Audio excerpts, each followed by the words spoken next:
Hello, everyone, and welcome to another episode of the Unbridled Equestrian Podcast. Today, I'm so excited to have Jochen Schleese here with us, and he is going to be talking about his history in saddle making. It's such a pleasure to have another founder of a saddle company, as well as saddle fitter, and somebody who knows all of the ins and outs of the industry even more than I do. So, thank you so much for joining us. I would love for you to start out by sharing, for anybody who might not be familiar with your work, how did you first become involved with saddle making and saddle fitting? First of all, thank you so much for having me on your podcast, Katrina. I'm really excited. And I always said to my wife, we can only help horses with whatever we do, as a farrier, as a trainer, as a saddle fitters, if the industry works together. So I'm really honored that you invited me. Okay, Awesome. to your Yeah. question, how do I start with horses? My dad taught in German schools all around the world, and he taught physics and math. And he taught us the person knows the how will always follows the person knows the why. And my sister was born in one country. I was born in Germany, and then my brothers in Argentina, in Buenos Aires. And there, when I was first time on the horse, I absolutely fell in love with horses. And it was a fluke, actually, because we were sitting. I remember this like yesterday. I was like 6 years old, if that. And there is this emu flying by the highway, like not flying, but running. And after that, the gaucho, Spanish word for cowboy, and chasing this bird. And the rider didn't have the reins in the hand. He had this giant long rope, and he had on the end of the ropes, there was 3 ropes, stones. So he was throwing them to catch this bird. And the bird goes this way, the horse goes this way. And I just watch it. And this little kid thinks, I just saw a centaur, the Greek god. So I thought, well, I want to be one of those. Well, and then my dad came back to Germany, and all I wanted ever is to ride. Well, we know we had 4 or 5 ponies, and then we start with horses. But I think my real luck was our neighbor. He was a true horseman. I listened to one of your podcasts, which I liked a lot, with Josh.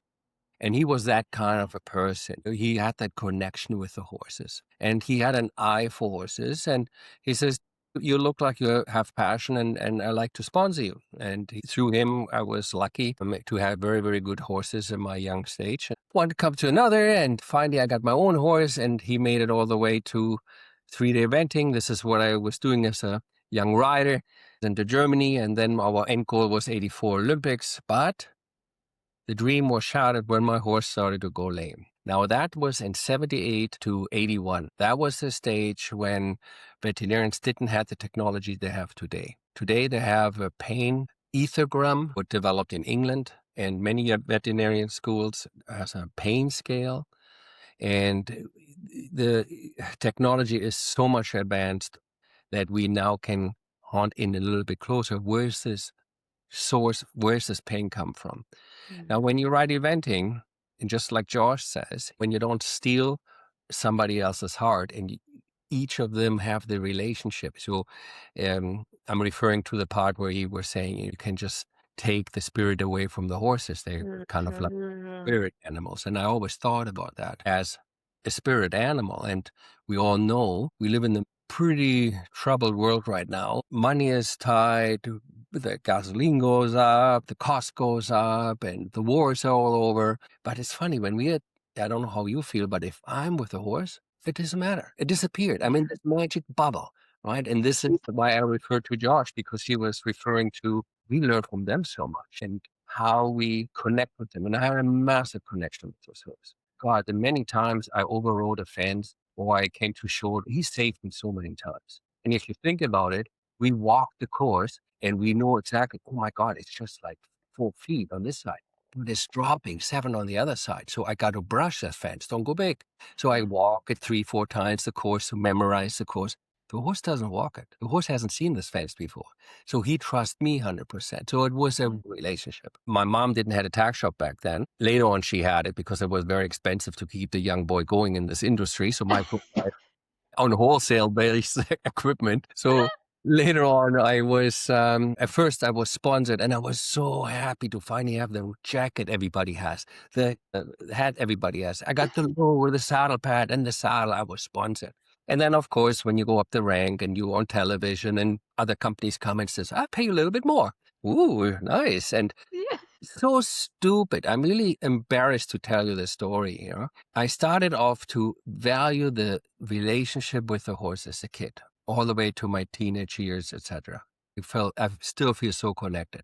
But all of a sudden, it's all about Jochen Schleese. It's all about me on TV, on the magazines, on the newspaper. And I Yeah. became this idiot who thought it was me rather than the horses. And I really learned how money can corrupt people. And it's hard Mm. to say for me, but it is horrible that I did not listen to him anymore. I always listened to him. So finally, I got this cool saddle everybody else has. That was the famous saddle in that days. And I won't name any name that's irrelevant. I just want to bring a point across. And I like when you had in your podcast the myth of saddle fitting. There is no perfect saddle. Yes, I like to say my saddles are perfect, but we'll come back to that later. So I finally had the saddle. I rode the saddle, but my horse immediately lost the marks in dressage. Jumping was still Mm. good. I even jumped him Grand Prix show jumping. He was so careful. But I tell you what, this horse got worse and worse in dressage. I says, what is it? And of course, you blame yourself. Then you blame the farrier. Then you blame the vet. Then you blame the trainer. Then you switch trainers and so on and so forth. Make a long story short, I was pulled from the team because we couldn't find the lameness was on this left shoulder. And I Mm. particularly say left shoulder because many veterinarian, as this person here, this is Dr. Joyce Harmond, she Mm. pushes and puts the paper on the front page of her book, how many horses are asymmetric and especially on the left side. When I started to teach saddle fitting and courses before I put this course online, which is our other business, Saddle Fit for Life. I understand you're a student there as well, so thank you very much for joining. Different universities. I teach an osteopath, and what I learned from the osteopath was mind blowing. You know, the simple fact is humans have their appendix on the right, so does the horse. And we have right-handed people, we have left-handed people, and the same with horses. So, and because we have collarbones, horses don't, and we do also sometimes a mistake in Western as well as in English that we start them with 15 months old. 2 years they're racing, or 2 years they're showing at very high, expensive Western courses. So we start sometimes training these horses when the skeleton isn't even formed. So if I think back what I know now, I literally killed my horse slowly. Yeah. So I don't want to make this podcast all about Josh, but it really resonated with me when he mentioned we need to challenge ourselves to achieve something harder, right? We don't want to just go under the east line. And this was, as a competitor, I want to do. Plus, my dad always forced us, the person knows the why, but the how will follow the person knows the why. So when I was pulled, and we did all kinds of things a veterinarian could do back in those days, I kind of came to the stage where dad says, you don't pay attention at school. You want to follow your mother's family straight. You want to be in the medical field. Funny enough that you came from that. So Yeah. unbelievable that you said that. I did that the grades because I was a lazy guy at school. I thought, I just Mm. wing it. I just wing it. Stuff comes easy to me. You know, I just wing it. And of course, when it got harder, I couldn't wing it anymore, right? So that made sure that I go to night school. So it was great because I teach a lot. I made a lot of money. I trained a lot of horses, riding lessons, right? But Dad never saw the equestrian business as a real job. You need a real. I'm going to make the marks. I'm going to go to the med school. I promise. But he made me take a trader. And that's how I came into saddlery. I never Wow. thought I'd become a saddle maker. So when I was coming into saddle making, the stuff I learned from a company which is still existing, it's over 150 years old, as a rider was ridiculous. And I kept saying, why do you do it like this? Mm-hmm. Because it's very traditional. Remember how we had this little chat? How did you Yes. what's your name? He said, I don't know, like this tradition. I tell you so, I do you so, right? And for me, I was just raised like this. You need to understand the why, right? And I asked it, I said, when we made the saddles, why do we make this rise in the center? And when we make saddles with webbing, what runs from front to back, well, you know that. But for your listeners, when you have, let me pull a tree here. The most English saddle trees started in England, and that's why they're called English saddles. They have a webbing here and there, and they're attached, they go in the middle. So you hang on a hammock. And right here where your crotch is, it creates a peak because I put webbing from left to right. So this peak was also created in their saddles. I mean, there's, like you said, many different companies, from carbon fiber to plastic to flex to adapt. 1,000 different trees. But the ground seat, what we as riders feel, was made to get the same feel like a horse's back. When I ride bareback and when you ride bareback, when everybody rides bareback, we feel really connected to the horse. It's, oh, so close. Oh my God, I feel his heart. He feels my heart. So much better.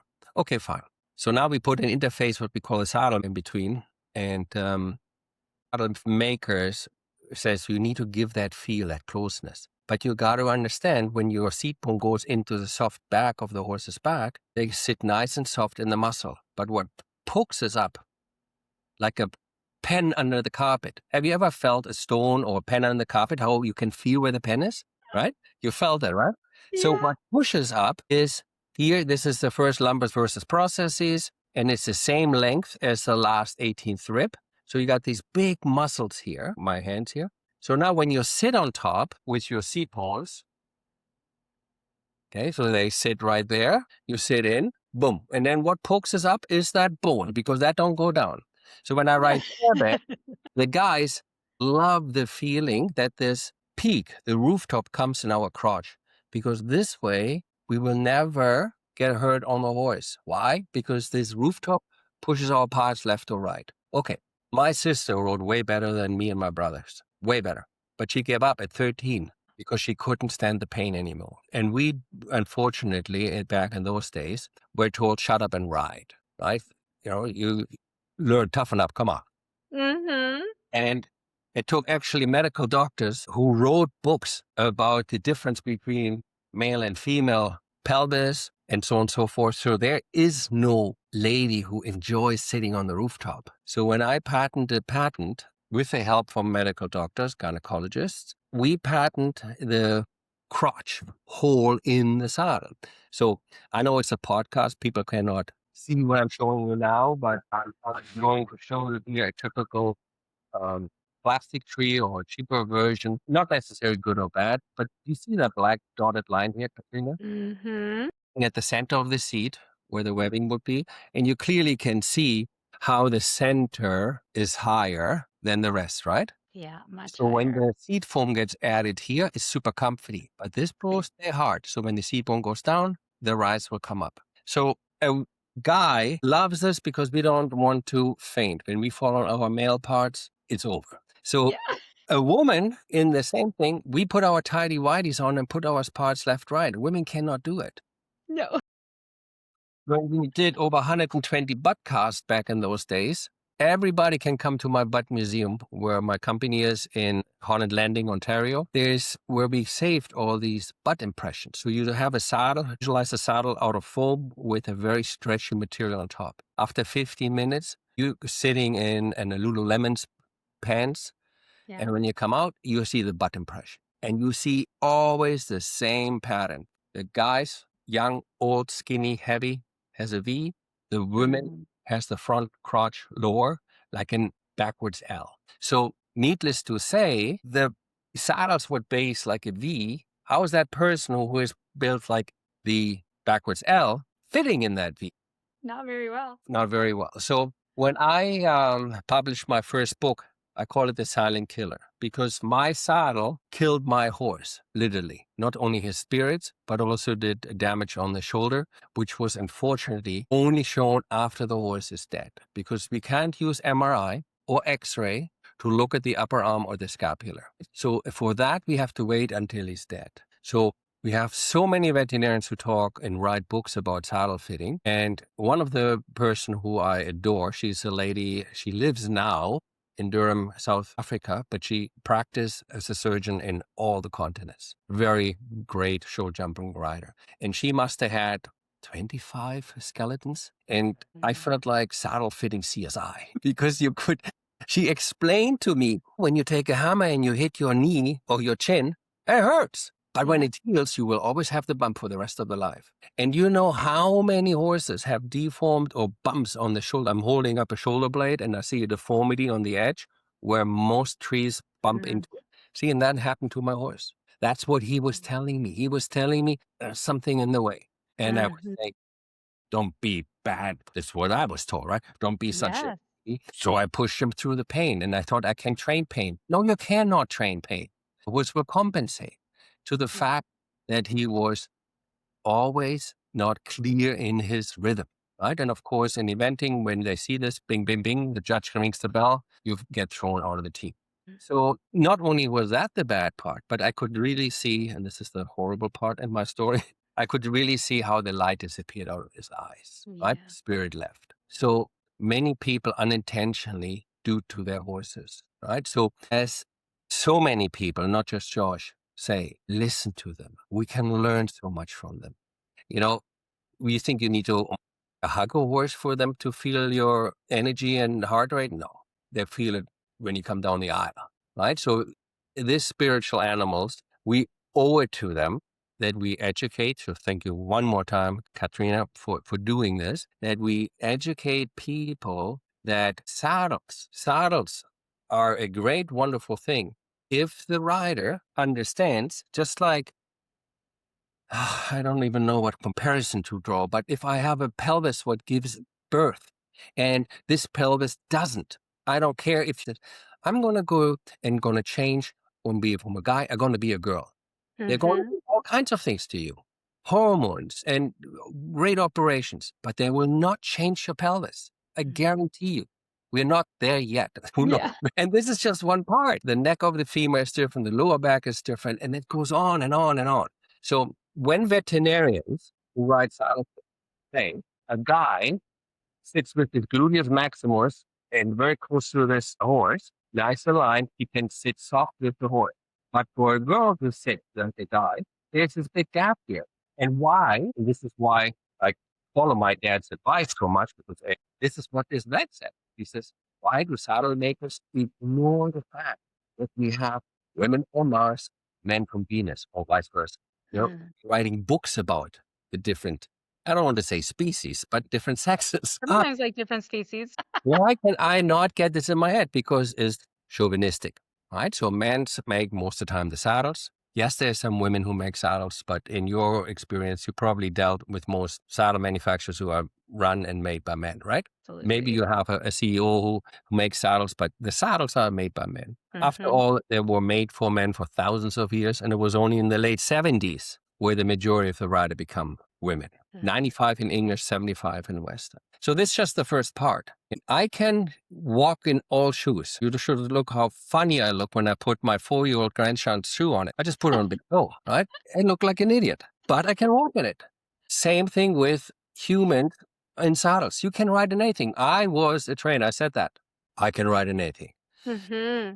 So, but what we do, we becoming stiff in the seat. Remember, since 400 years to this day, they still teach us at the Spanish riding school.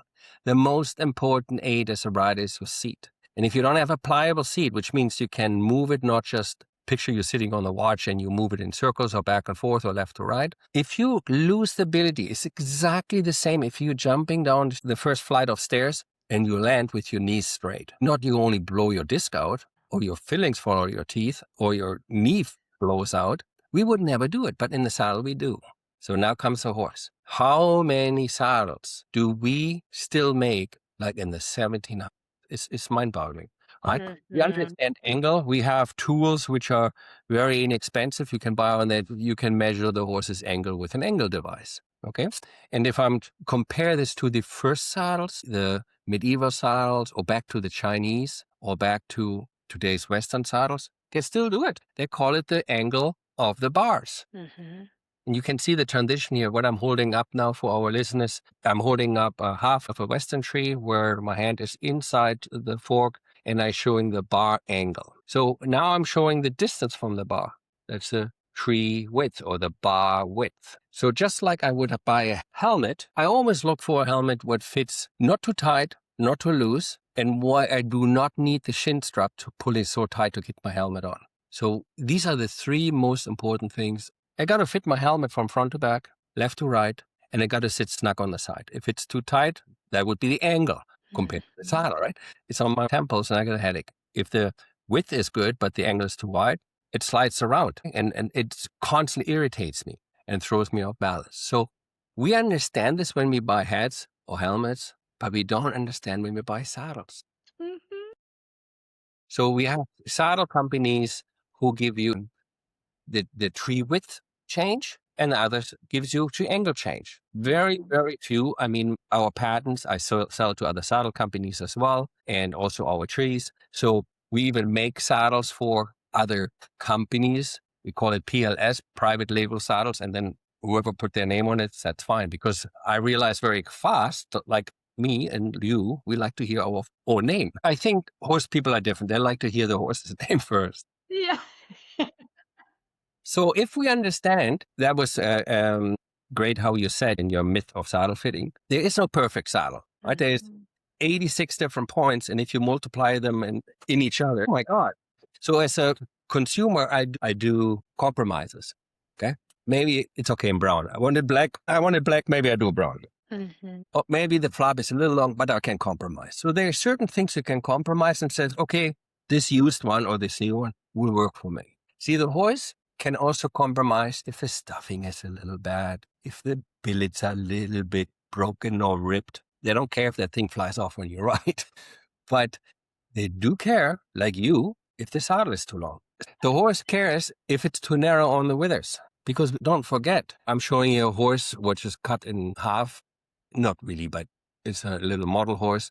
This is trapezius, but under there's multifidus, spinalis, rhomboideus. All these muscles get pinched, and this is where the saddle would sit. If that triangle is not free, horse will still go. Like me in my shoe for my grandson, I will still go. Yeah. But he is a flight animal, okay? And he will make sure I'm getting away. So he's Yeah. compensating. So if I have to run over the street because there's a car, I will run very fast in my grandchild's shoe on my big toe. So Yeah. my point is doing it for every day, riding 20 minutes, 30 minutes. Eventually, my body will change, my compensation will change. And I'm getting very angry because I know you love me and you feed me, but why do you hurt me? So then the divider comes. And with all the research we have today, when I saw years later, my horse was long time dead. I gave it to a good friend of mine who was just hacking him and was a pleasure rider. When I say just hacking, it's not downgrading the people who do hack the horses, but there was no so much pressure on. When Mhm. I saw on the University in Utrecht in Holland how horses are now studied, there was a horse on the treadmill and the horse was ridden. So Mm. there's this horse galloping on the treadmill with the rider on top. The rider was hanging from the ceiling with a safety harness in case something happens. Never mind what happened to the horse, but anyway, that's beside the point. So underneath the saddle, they injected a very thin camera, and they saw every time the horse's leg goes forward, what happens? The shoulder comes back. So if I turn around here and show you my thumb here, that's a tree or the saddle. So I saw this constantly happen. Okay. So what I showed here is digging my thumb in my shoulder blade and move my elbow back and forth. And that's what I also saw again in South Africa when she showed me how many horses, they still work, but go Mhm. through it. But eventually, one drop water into the glass is not bad, but eventually it falls over. And Mhm. long-term damage is what I made my lifetime mission to stop. That people do not do long-term damage to horses unintentionally. Can I Mhm. stop people who do it intentionally? Absolutely not. They have no desire to be kind. They don't have to. There might be idiots like I was as a kid. And when my dad told me, "What's your passion? I see you're not going to go after your medical school anymore, but what is your calling?" He says, "Dad, I don't know what's calling. Find a beautiful girl, have children. I don't know. No, there's something more we have in life." When I saw this video, I will make sure every horse, every rider will not have long-term damage. Well, my salary is pretty small. I can't make a lot of saddles. So I decided to teach us and put my patents for sale to other saddle companies because only, as I said in the beginning, if professionals work together, we Mhm. can make a difference in the world for these beautiful horses. So that's a lot. I just blubbered away. We asked me one question and I didn't shut up for a long time.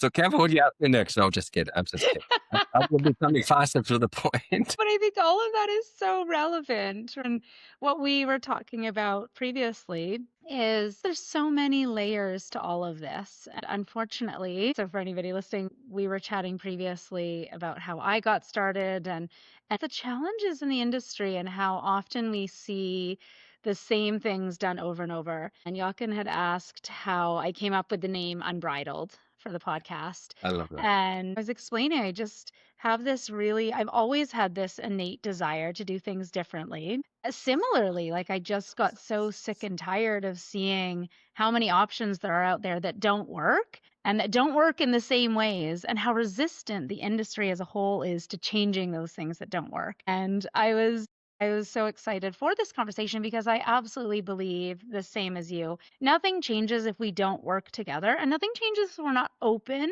to understanding what we're not already doing well.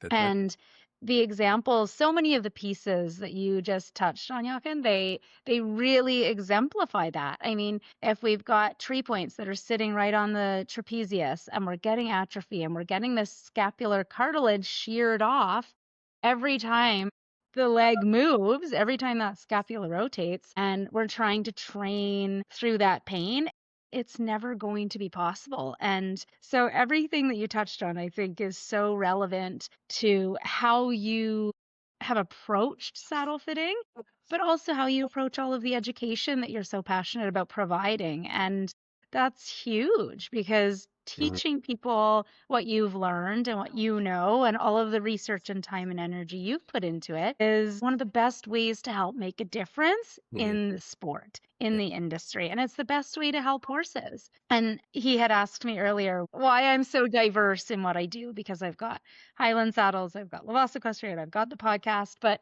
really it's that no one thing is good enough. And like you mentioned earlier, I like to think my saddles are the best. No, no saddles are the best if they don't work for the horse and rider. And there's just so many variables to that. But at the end of the day, with the podcast, my huge passion behind starting it was that as a saddle fitter, I can help one person at a time for about two. Sometimes my fittings go even longer. Sometimes they're 3 or 4 hours. It just depends. But I can help one person for that time frame versus on the podcast, we can connect in this sort of way and we can reach countless people and hopefully help countless horses to not experience the same thing that your horse experienced and that both my previous horses had experienced, that came with terribly atrophied top lines, and their attitudes and their way of going were so reflective of the damage that had been done to their bodies. And so I love where you mentioned earlier, like, you love me, but you hurt me. Yeah. And that's something I dig into a lot on the podcast, is what we call love is often looked at through a very bridled lens. Like, I You're- love you, but I am going to dictate every single thing you yeah, do, yeah, yeah. every minute of our interaction. And if you express anything genuine, I'm going to be really quick to tell you how inappropriate that is. Yeah, so true. So true. We can't expect to experience the beauty and the freedom and the majesty of horses, but then want to control and dictate Yeah. and be sort of aggressive or abusive in our approaches to that. And the way in which we approach saddles and saddle fitting is so relevant to that, because it's one of the biggest impacts that we have on them every Yeah. day. It's the environment that we're keeping them in. It's the things that we're feeding them, and it's what are we strapping to their back and making them work in? And is it creating pain? And all of these compensatory responses and all of the very real physical damage that can come from that. So Yeah. I I love all the directions you went there. Thank Here's the you. funny thing, talking to you and then looking at you, I thought, I know her all my life. Yeah. Oh, She's I my love twin that. sister. No, not really, because you're way more beautiful than I am. But Well, thank you. no, I was thinking, wow, wow, there are people still around who think like us. I like to believe that the majority would like to think like us. Wouldn't you think so? Yes, And I believe, absolutely. and we all believe in something. Doesn't matter what religion it is, right? Yes. Whatever religion I know we shouldn't talk about religion, but is it a spiritual thing? Yeah. Is it a dictatorship? I got to follow this rule and I got to do this to my whoever to be faithful to this religion, whatever it is. In the end of the day, horse people love their horses and they love the connection these horses give us and teach us. Mhm. So when I started my business, just like you did, this is why I thought, God, there's a female Jochen sitting there. When you work with clients or as a rider yourself, money is a big factor today. Huge. Massive. And your podcast, Myth of Saddle Fitting, says even if you get custom made saddle, it won't last forever. Why not? Because you don't ride a wooden horse. A carousel horse, a real being, living being, the horse, is changing so much. This is what Dr. Joyce Harmon wrote one of the first veterinarian saddle fitting books. She says, in 4 weeks, you can measure muscle change. So there are so many companies now. So when I started my saddlery business in late 70s, mid 70s, I should say, there were 4 major companies and maybe 24 saddleries. Now we have 365 saddleries. 60 of those are saddles would specify that not you as a consumer, but your saddle fitter can actually change the length, the angle, and the width. So now we have the industry understood, oh, that is a living being. Oh, in the end of the day, we need, as a manufacturer, to sell a saddle. Let's call a spade a spade. But Mm-hmm.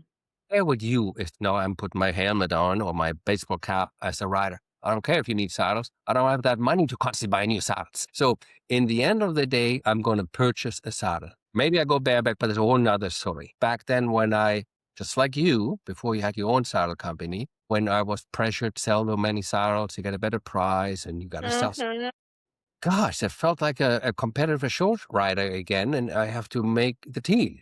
This was ridiculous. I looked at the passion. So many of the saddles are not adjustable and they're made very, very strong. Here's a typical wooden tree. Often you can see the lamination of the wood. So this part here comes off the front part of the saddle tree, which is riveted by a gullet plate. So here's a wooden tree, and this is the point. Here's what I just showed. So our viewers, I'm holding up a tree, and the front part, we call the pommel on the English saddle, cantle on the English saddle, and on the bottom of the pommel is the tree point. Now then the manufacturer puts many, many, many gullet plates and rivets on top and on the bottom so you don't change it. But unfortunately, you coming from the medical industry, you cannot afford this, Katrina.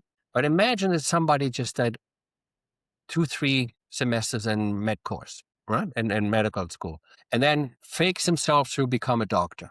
And he prescribes all kinds of treatments. The patient dies. See, in the saddle fitting world, when I started teaching this at different universities, veterinarians literally said to me, if we would work that shitty like saddle fitters work, we would be put our license and be put in prison. Mm-hmm. So you understand this coming from the med field. There's no way you can do it. But it's not a regulated trade. So people love their horses. They get a saddle fitter. And now he's under pressure of selling saddles. The seller says, that's the perfect fit. Like, how can you even look yourself in the mirror each morning when you know, yes, I made a sale, but this is going to hurt the horse? Mm-hmm. So what it hurts the rider? They can buy another one, but the horse has no choice. Eventually, the rider runs out of money. So I always ask the customer, do you want a disposable saddle or non-disposable? What's the difference? Disposable saddle, you replace anywhere from half a year to 2 years. A non-disposable saddle has now the technology, which is lighter, same in Western. It's lighter, and you can change the physique on the bottom, like the horse's physique changes, right? And now the customer says, the disposable saddle is way cheaper, isn't it? Well, you can buy them from anywhere in the world for $100 and you get a free blanket and a bridle. Right? Just all the extra, so you buy that saddle. And there's some saddles which cost $14,000. Yeah, I was gonna say there's lots of very expensive disposable saddles out there too. So really not the price. For example, Wintec was the first company who came up with interchangeable gullet plates. Now there's 25 interchangeable gullet plates. They struggle a little bit because a lot of veterinarians, osteopaths, physiotherapists, chiropractors who have access via the internet, seeing how the scapula moves, maybe that 3-point what pushes forward is not as good as it make to believe. And this Mm-hmm. I'm holding up a metal plate was underneath the saddle, and this metal plate is underneath the saddle, so the saddle doesn't crush the withers when the rider sits on top of the saddle. So this metal bracket here can go forward, but ask yourself, why did all the old saddles, army saddles, and to this western, why do they always go backwards? Because the shoulder blade on the horse goes backwards. Mm-hmm. Why would I have something that pushes forward and hits it? Or I just make it wider. Okay, you just bought a helmet, what is fitting you in the width, but you flare the side out? Now it rolls. Mm-hmm. It's a rider. I trust you as a saddle fitter to give me the answer. I don't have a lot of money, and I don't want the saddle to roll or be unsafe. So you have interchangeable gullet plates, which is super, super light, which follow more the shape like the horse's body. So when the shoulder blade moves through, we don't see what I call the shoulder knocking. Okay. And it can stay away from the trapezes. And the cool part is the rider can change it themselves. But let's be real. And you see it too, Katrina. I can change my own oil, change Yeah, my tires. absolutely. If I would be my brother, yes. There's so many people like me who don't want it. I call a professional. Change my oil. Mhm. And this is the same thing with the riding industry. There's never enough time in the day to ride all your horses. Mhm. To learn how to fit my saddle, I call Katrina, right? So we have now equipment available where you as a saddle fitter or the customer, if you're like my brother, that you can change the gullet plate in the angle and the width and independently. This company is pretty cool. Okay. It sells saddle trees, but look where the tree point goes and the metal plate. But at least the rider can change by changing this plate the different angles. The industry is listening because they know if I would be young again, I would listen to my body workers more rather than a good salesperson. And if we and you, especially Mhm. your podcast, who lives lives with people who want to do the best for the horses, right? So listen to the horse. Then I think the industry has to change. Mhm. I go as far as to say the brutality we see out there with horses is disgusting. Mhm. If this 2026 is the year of the horse, and I think it's also the last year where the equestrian is still allowed in the Olympics, because there's so many people who drug their horses.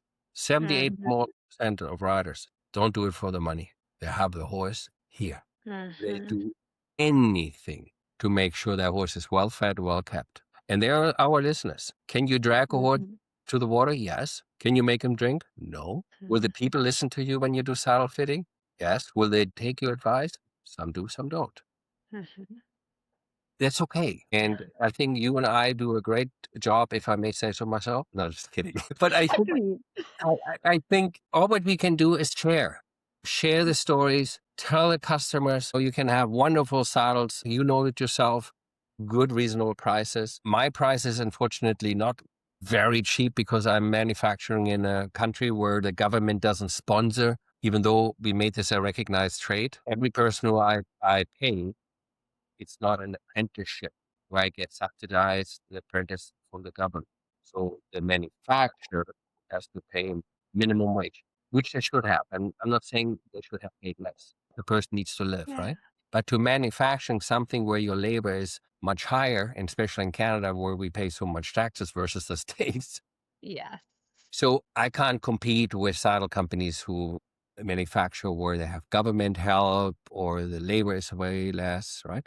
But at least I can manufacture saddles where we have products literally from racing saddles to Western saddles to dressage jumping, anything. And just as I like to see my name, as you can see, I've even advertised it in my background here. I also realize, why don't I help more horses by helping people like you making your saddles, right?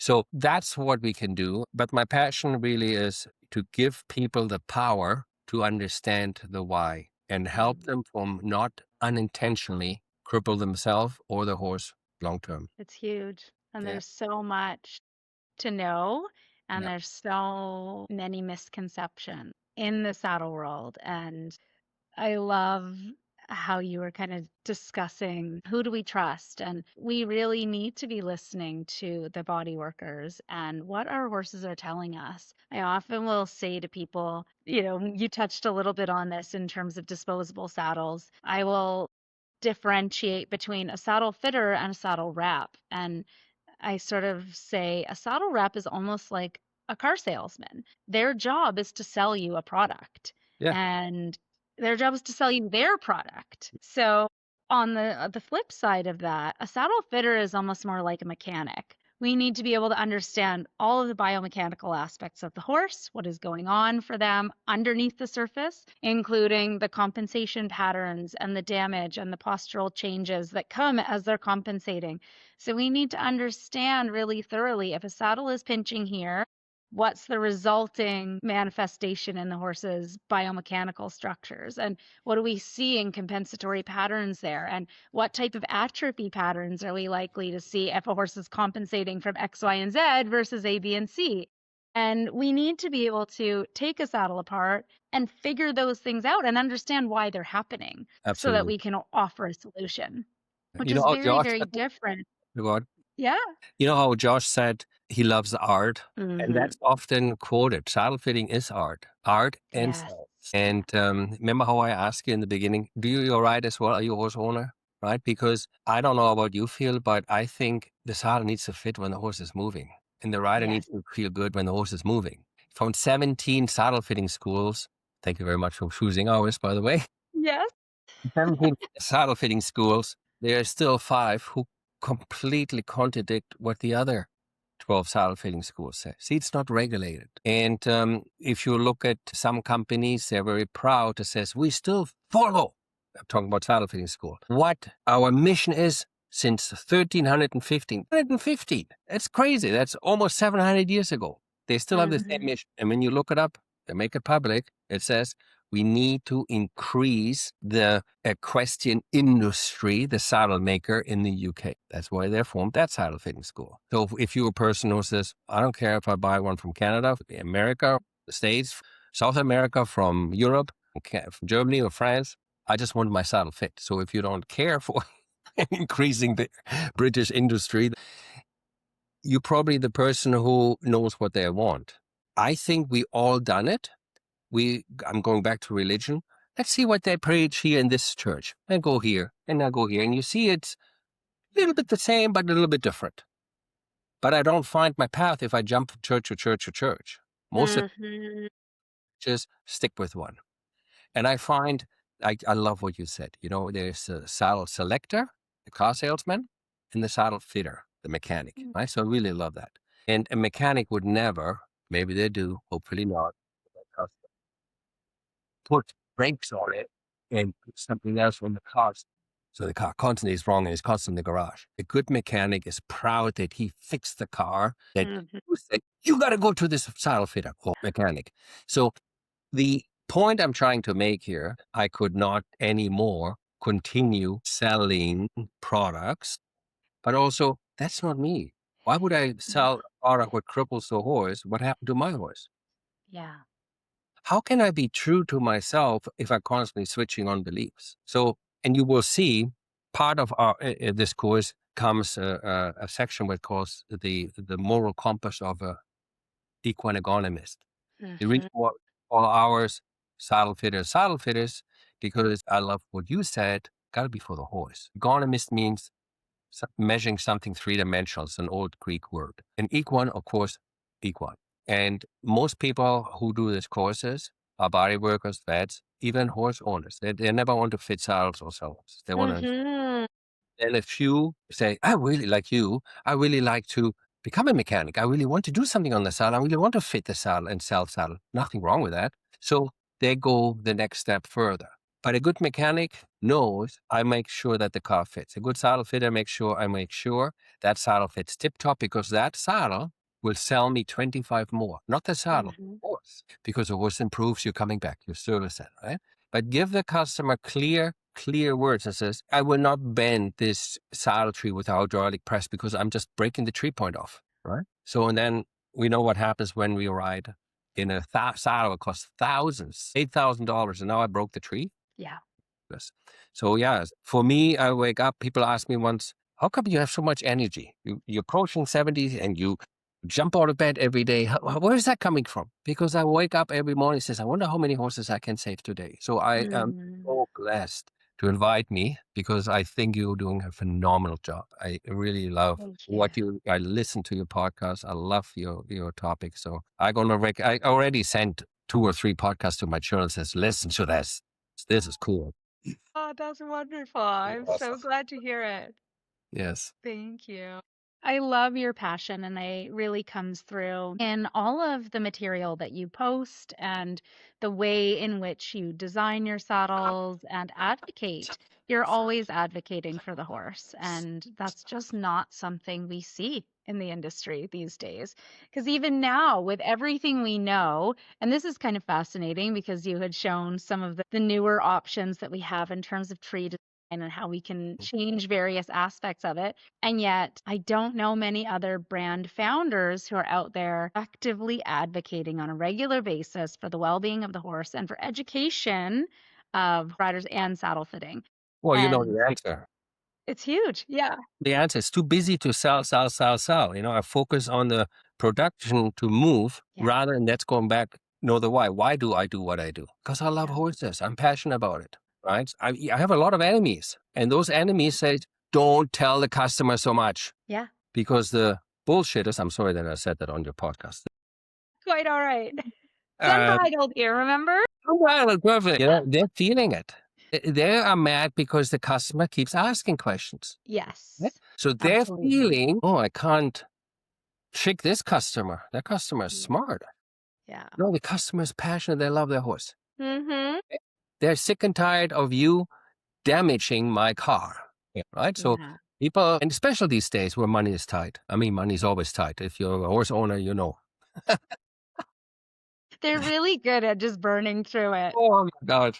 Incredible spiritual animals. They Maybe really that's their design, that we get away from the are. power of money, right? That's why they are spiritual inside, that we go back inside. When is enough enough? And that's why I Yeah. said, I don't care what I give away. We live in a country, just alone North America, of $125 billion. Can you really sell with your saddles the entire British Columbia and Washington and United States? Absolutely not. There's not so much space. And it's so cool when the horse is looking forward to see you. They Yeah. know you're doing good. Yeah. And that means the world to me. That's And right. similarly, I love educating people. And even with the podcast and in my fittings, I've often had people like, you just need to spend less time with people.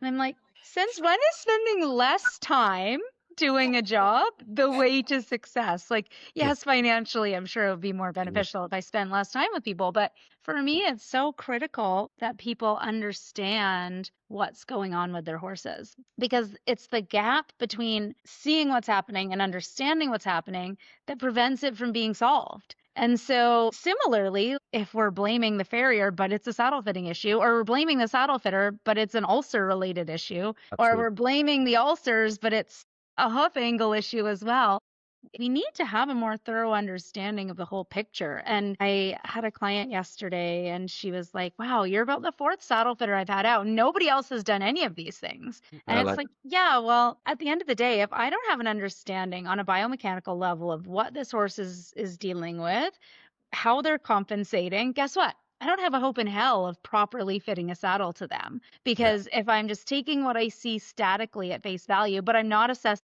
the atrophy. I'm not assessing the asymmetry. I'm not assessing the damage that's very evident to the trapezius. Guess what? I'm not doing my job. Like that is what's involved. Yeah. And if we're not looking at all the different pieces and taking the time and doing that from a place of really caring and wanting to get to the bottom of it, we're only doing a small piece of the Right. job. And that is the hardest part. As you mentioned, in an industry that's unregulated, it's tough to differentiate from those who know and are at it for the right reasons versus those who aren't. Mhm. And what's really shocking to me is there's a number of saddle fitting related studies that are being done now. And they found about 80% of the time the saddle fitters can't even agree on the correct tree width for a horse. And so it's like, that's crazy. 80% of the time we have saddle fitters that you're gathering from all over for these studies, and 80% of them can't agree on the correct width for a horse. Like that is a clear sign that we need to start looking at things a little bit differently because yes, it's art, it's science, it's feel. There's so much involved. But at the end of the day, if we're listening to the horse and doing it for that reason, they'll tell us. They'll tell us if they're more comfortable. Absolutely right. And you hit the nail on the head. And you heard about the saying fake news, right? Yeah.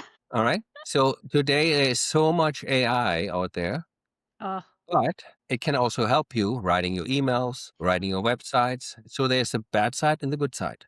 The good mm-hmm. side in saddle fitting, there is stuff coming out what is for free, what measures the saddle, the rider, and the horse with your cell phone. If you have an iPhone 7, you can now for free anywhere in the world measure, scan your saddle and the horse. And many companies going into this route.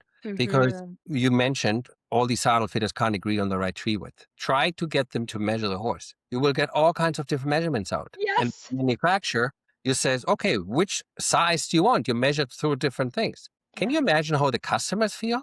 Of course, they don't trust. But I want to show Yeah. you something cool. Do you still have time? Yeah, absolutely. So this is an ordinary dressage saddle. You can have it with the cutout here for the shoulder or without it, whatever you desire. But wouldn't that be cool? You can change this here Mm. right there on spot. So you can have it any size you want. And then the bottom, the angle, any size you want. So that's one step. And then the other step is you can do it with the saddle on the horse. So this Mhm. saddle here, okay, this is now not promoting Schleese. I'm just trying to explain to people who watch or see this podcast. Yeah. If you are a trainer who rides 4 or 5 horses and you cannot go to each individual horse and you need to have quick change, there's how Mhm. you change on the horse. How?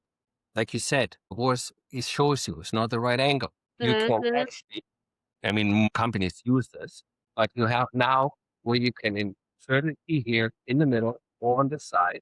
And it's very simple. Everybody knows the car comes automatic or standard. Standard, you got to push the clutch, shift the gear, let the clutch go. And this is how the sound treats, right? So it has a screw in the middle. When it opens this, all these gears change. This is a tree width on the horse, right? Tree angle. So the industry makes even saddles with shock absorption 3 points, where the tree moves with the horse's shoulder. Because as I said to you, many horses come from the racetrack injured, deformed, Yeah. because they're ridden too early. And then you have to make as a saddle fitter the magic saddle, Yes. right? They're so lopsy-dopsy. But anyway, they have crippled shoulders. Any saddle that goes on, he goes half off.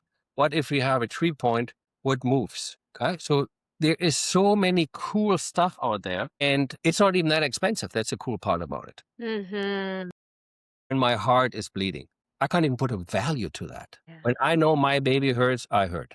Whoops. So that's kind of what I'm going with. So I'm sorry it took so much of your time, but as you said, I'm so passionate about it. And Yeah. I always says, and you do probably the same. We fit the back of the horse, the butt of the rider, and the wallet size of the rider, right? So Mhm.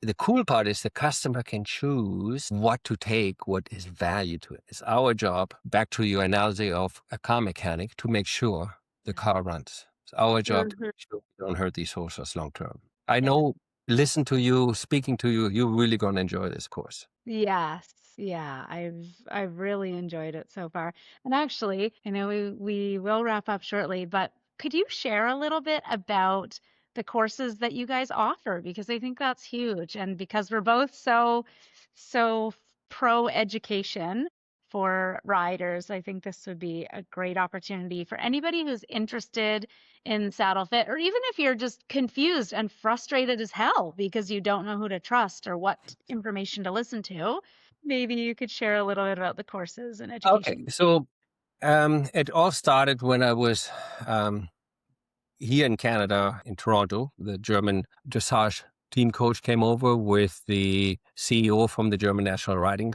School, and they approached me and says, "Would you be interested in teach saddle fitting in Germany?" I says, "Why would I do that? Most saddles come from Europe. Why would I teach us there?"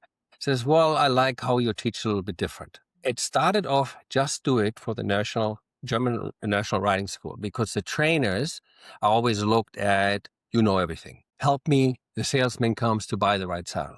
And when the trainer said, that doesn't look good, the horse doesn't move good, oh, he's just going to break it in. Besides, Mm-hmm. saddler, I'm a salesman. I'm the expert. And the trainer goes, okay, okay, okay. Right. And then it ends up that nothing works and the customer's upset because the trainer didn't protect them. The trainer loses the customer. Yeah. That was how it started. We actually just did it for the German professional trainers. And then it evolved from there. Then veterinarians start coming. Would you teach it at the vet school? Then we just did that. Could you teach it at the osteopath school? Then we did that. And then we had people who said, there's a lot of people who may not need to know the whole thing, but they need to know what are the 5 instrumental things I need to know so I don't get ever blindsided by a greedy salesperson.